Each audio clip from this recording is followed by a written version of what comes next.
It isn't just the fourth beer sinking in or drizzle static sounding through the open porch screen, but the soggy rat wafting from the ash tree crumbling into itself, pulled out root to limb. All of it carries memory of the foot of my stoop. The moldy whiff reminds me of wet dog. First, my rowdy mutt Ernie, who hooked his collar on the top hinge of his crate and choked overnight. And second, my friend's gray whisker and starved beagle. A 4th of July cookout, not ruined but quieted by rain. Coolers of beer brimming, though everybody had stumbled a bit hours ago, all except for me and the dog and Steve. Bottle after bottle, we dug past the thick top layer of ice to the colder ones underneath. The dog, Cassie, tonguing and chewing on the cubes we tossed her from the chest.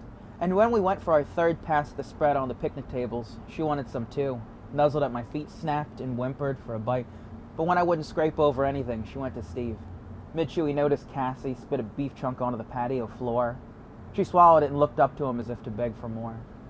Ketchup's like French fries, ambrosia salad. But when she wouldn't eat a slice of tomato, the wad of pickle relish on his boot, Steve shouted, "Eat your vegetables," and swung his hard palm against her flanks. Steve, who once told me his father made him shoot his own dog when he was 8. Steve, who on the country's holiday, having forgotten maybe that I was even there. Steve, who gripped and wrestled Cassie's snout into the mess on the ground, swatted at her jowls and hollered, "Eat up, you better take it," punching and yelling, but then broke off. He must have surprised himself with his own violence, but then again, maybe he only remembered I was there. Maybe there is no measure for how the human mind can react, no way to predict its wants and failings. Wires crossed, misfires.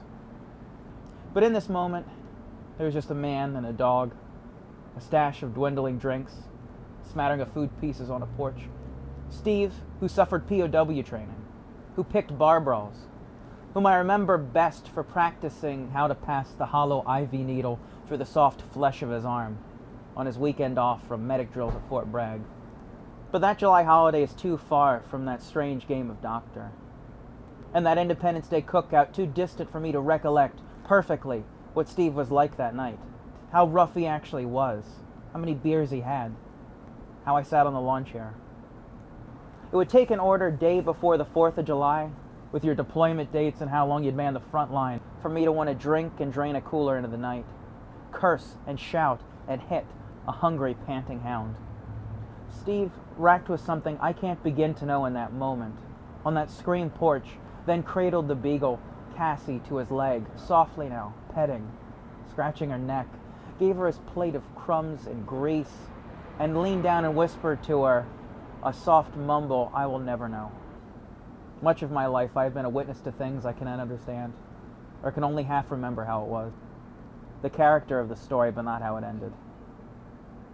But this is a lucky occasion, this evening, with the rain outside the door, having moved on to my 5th beer, the stink of soaked canine thick in my kitchen, spectator to the rotting, and this moment flooding back.